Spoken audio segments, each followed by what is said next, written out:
Hello friends नमस्कार जय जगन्नाथ राकेश आप समस्त स्वागत करोटे नुआ वीडियो को। सो फ्रेंड्स आप ऑटोमोबाइल क्षेत्र जो देखिए फुएल इफिशिएंसी को लेकिन आपणकर पेट्रोल गाड़ी डीजेल गाड़ी सीएनजी गाड़ी बर्तमान आपणकर इलेक्ट्रिक गाड़ी आपण दुई चकिया क्षेत्र में कहतु बा चार चकिया क्षेत्र में कहतु बर्तमान इलेक्ट्रिक गाड़ी बहुत चाहिदा निश्चय भाव बढ़ी।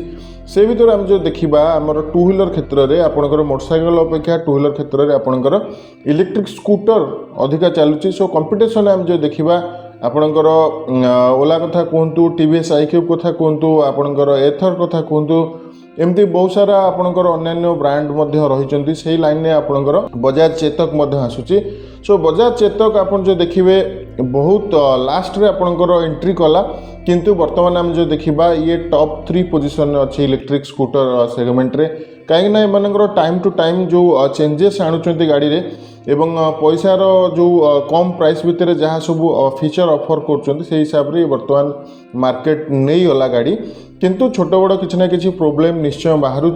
सो कंपनी पुणी प्लान करपर 2025 रे गोटे नुआ चेतक को लॉन्च करने सेमती वर्तमान जमी आपंकर 2903 बेस मॉडल अच्छी से जो वेरिएंट आसो से वेरिएंट बेस मॉडल आपंकर भिन्न भिन्न वेरिएंट पूरा नुआ चेसी सहित आसो जोटा लैक रही आपंकर चेतक रे जमती आपंकर स्टोरेज स्पेस कथा आपड़ कहींपर ये गोटे लैक रही। सो ताकू सॉल्व कंपनी करने जाऊँगी बेटर स्टोरेज स्पेस आपको एथर जमती बहुत बड़ एथर रिजदारे बहुत बड़ आपंकर स्टोरेज स्पेस मिलूँ से भाव में ये काम करने जाऊँगी बजाज चेतक।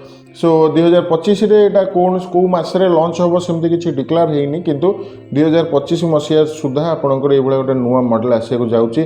सो वर्तमान एक्चुअली इवी किणवा न किणवा समस्त गोटे कन्फ्यूजन निश्चय कारण बैटेरी दाम जी रोचे एवं आपणकर जहाँ छोट मोट प्रोब्लेम्स रोचे से हिसाब से गोटे पेट्रोल गाड़ी सांगे आम पैसा कंपेयर जदि करवा खर्च कंपेयर करवा ताहले कोना कोटी मन आग पछ निश्चय हो।